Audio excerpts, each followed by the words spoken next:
श्री रामचरितमानस सुंदरकांड।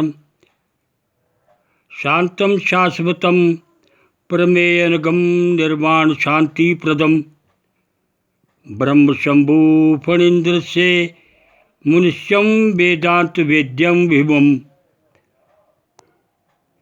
रामाख्यम जगदीश्वरम सुरगुरुम माया मनुष्यम हरि वंदेयम करुणाकरम रघुवरम भूपाल चुंडामणम।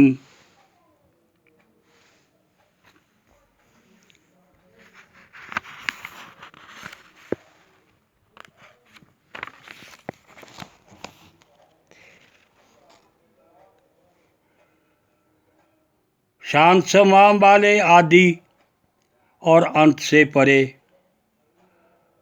परमाणुओं की सीधा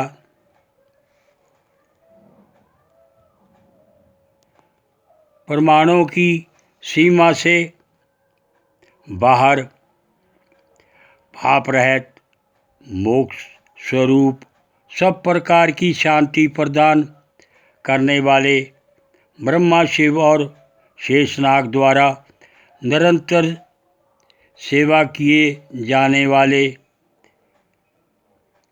उपनिषदों में वर्णित रहस्य विद्या के ज्ञान से ही जानने योग्य सर्वत्र विद्यमान रहने वाले देवताओं में सर्वश्रेष्ठ अपनी ही माया से भवसागर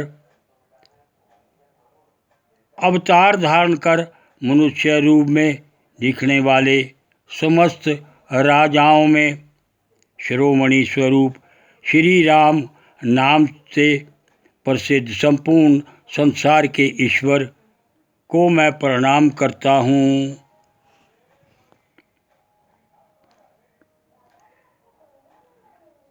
नान्य स्मरः रघुपति हृदय समीधिये सत्यम वदामि च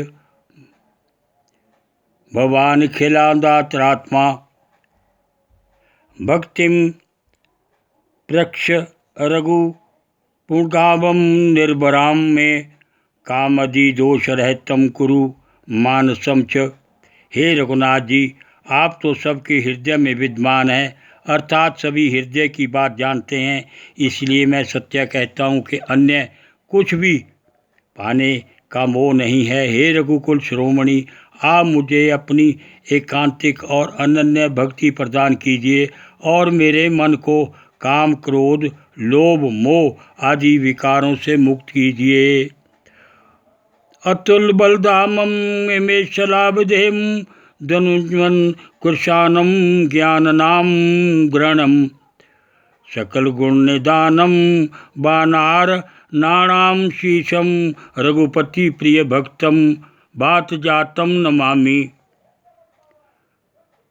अमित शक्ति के स्वामी सोने के पर्वत अर्थात समेरु के समान अभियुक्त शरीर वाले दानव रूप वन को जलाने के लिए अग्नि के समान भगवत देवताओं में अग्रणी सभी प्रकार के गुणों के निधान वानर समूह के स्वामी भगवान श्री रामचंद्र जी के परम प्रिय भक्त रघुनंदन श्री हनुमान जी को मैं प्रणाम करता हूँ। वायु नंदन श्री हनुमान जी को मैं प्रणाम करता हूँ।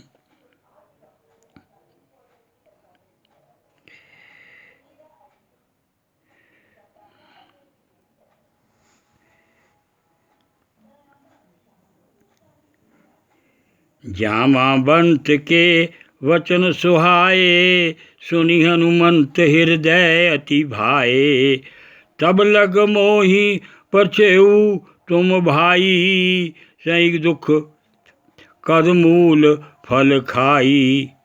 जामवान द्वारा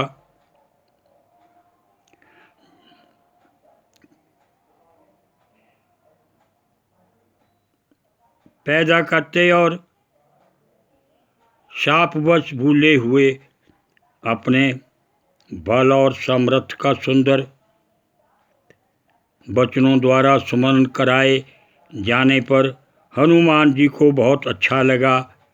वह सीता जी की खोज के लिए लंका जाने को तैयार होते हुए बोले, हे भाई, तुम लोग कंदमूल और फल आदि खाकर हर प्रकार के दुखों और संकटों को सहते हुए मेरी प्रतीक्षा करते रहना। जब लग आमुसी तहीं देखी, होई काजु मोहि हर्ष विशेषी।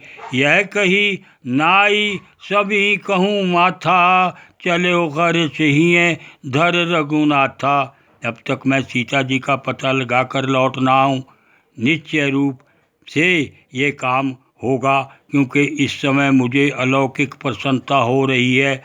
इस प्रकार कहकर और सभी वानर भालू सहयोगियों को शीश नवाकर तथा श्री रघुनाथ जी को अपने हृदय में धारण कर हनुमान जी हर्षित मन से चले।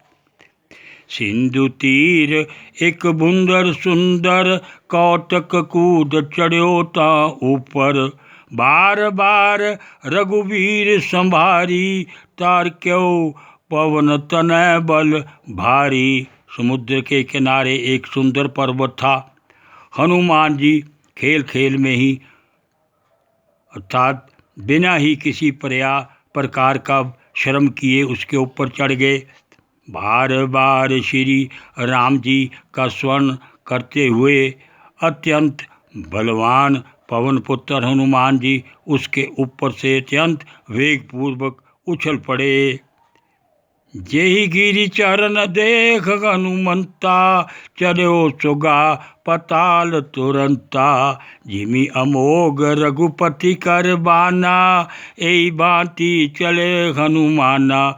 उस पर्वत पर से उछलने से पहले हनुमान जी ने अपने पैरों पर इतना अधिक जोर लगाया कि वह पर्वत उसी समय पाताल में धंस गया। जिस प्रकार श्री रघुनाथ जी का अचूक बाण चलता है, उसी प्रकार हनुमान जी चले।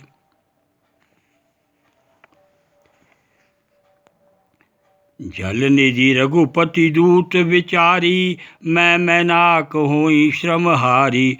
समुद्र ने उन्हें श्री रामचंद्र जी का दूत समझकर मैनाक पर्वत से कहा, हे मैनाक, तुम इनकी थकावट दूर करने के लिए अपने ऊपर इन्हें स्थान दो। दोहा। हनुमान तहीं परसा कर, पुनि कीने प्रणाम।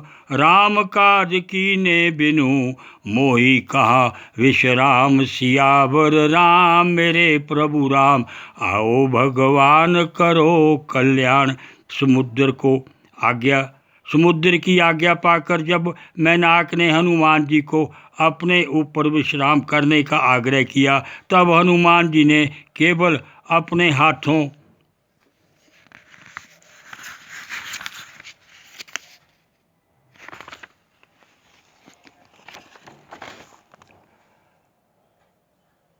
में उसका स्पर्श कर दिया और प्रणाम कर कहा, मैं श्री रामचंद्र जी के कार्य हेतु जा रहा हूँ। जब तक उनका कार्य पूरा नहीं कर लूँगा, तब तक मुझे विश्राम कहाँ करना है। जात पवन सुत देवन देखा, जाने कहूँ बल बुद्धि विशेषा। सुरसा नाम अनकै माता, पढ़ही आड़ कहीं तही बाता। देवताओं ने हनुमान जी को लंका की ओर जाते हुए देखा तो उनके अलौकिक बल और बुद्धि की परीक्षा लेने के लिए उन्होंने सुरसा नाम वाली सर्पों की माता को भेज दिया। उसने आकर हनुमान जी से कहा, आज सुर मोहि दीन आहारा, सुन तब तन कह पवन कुमारा। राम काज करी फिर आहूँ, सीता कई सुध प्रभु सुनामो। देवताओं ने आज मेरे ऊपर कृपा करके मेरा भोजन भेज दिया है। उसकी इस बात को सुनकर पवन पुत्र हनुमान जी ने कहा, श्री रामचंद्र जी का कार्य करके जब वापस आ जाऊंगा, सीता जी का समाचार प्रभु श्री राम को सुना दूंगा। तब बदन पैठी आई, सत्य कहूँ मोहि जान दे माई। कब नहीं जतन दे ही नहीं जाना, ग्रस श्री न मोहि कहो हनुमाना। तब मैं स्वयं आकर तुम्हारे मुंह में चला जाऊंगा, अर्थात तुम्हारा भोजन कर पाऊंगा, भोजन बन जाऊंगा। हे माता, मैं बिल्कुल सत्य कह रहा हूँ, इसमें किसी प्रकार का संदेह मत करना। अभी मुझे जाने दो। जब किसी भी उपाय से उसने उन्हें नहीं जाने दिया, तब हनुमान जी ने कहा, तो फिर मुझे खा क्यों नहीं लेती, देर क्यों करती हो? भोजन जो जन भरी तहीं बदन पसारा, कपितन कीन दुगुण विस्तारा। 16 योजन मुख तहीं थयो, तुरत पवन सुत 32 भयो। हनुमान जी को निगलने के लिए सुरसा ने 1 योजन परिमाण अर्थात 4 कोस का 8 मील लंबा मुंह फैलाया। तब हनुमान जी ने अपने शरीर का आकाश उससे दुगना अर्थात 2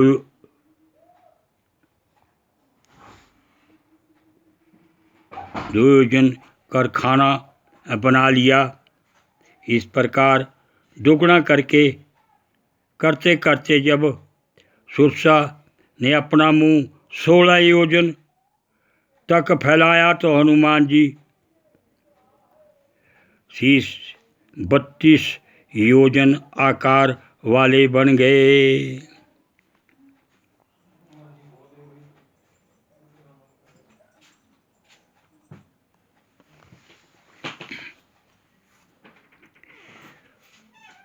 जस जस सुर सब जन बढ़ावा, तासु दून कपि रूप दिखावा। 7 योजन तहीं आनन कीना, अति लघु रूप पवन सुत लीना। इस प्रकार जैसे जैसे सुरसा अपना मुंह फैलाती जाती थी, उससे ठीक दुगड़े परिमाण में हनुमान जी अपना आकार बढ़ाते जाते थे। जब सुरसा ने अपना मुंह 100 योजन तक फैला लिया, तब पवन पुत्र हनुमान जी ने अपना आकार अत्यंत छोटा सा कर लिया। भदन पाए टिपुनि बाहिर आवा, मागा विदा तहीं सिर नावा। मोहीश्वर जही लगी पठावा, बुद्धि बल परम तोर में पावा। हनुमान जी छोटे आकार के होने से उसके मुंह में घुस गए, फिर तुरंत ही बाहर निकल आए और सुरसा के सामने सिर नवाकर जाने की आज्ञा मांगने लगे।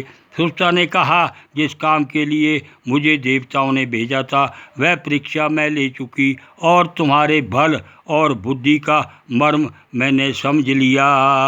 बोल पवन सुत हनुमान की जय, सुंदरकांड की जय। मेरे श्रोता लोगों की हनुमान जी सदा रक्षा करना, रक्षा करना, रक्षा करना।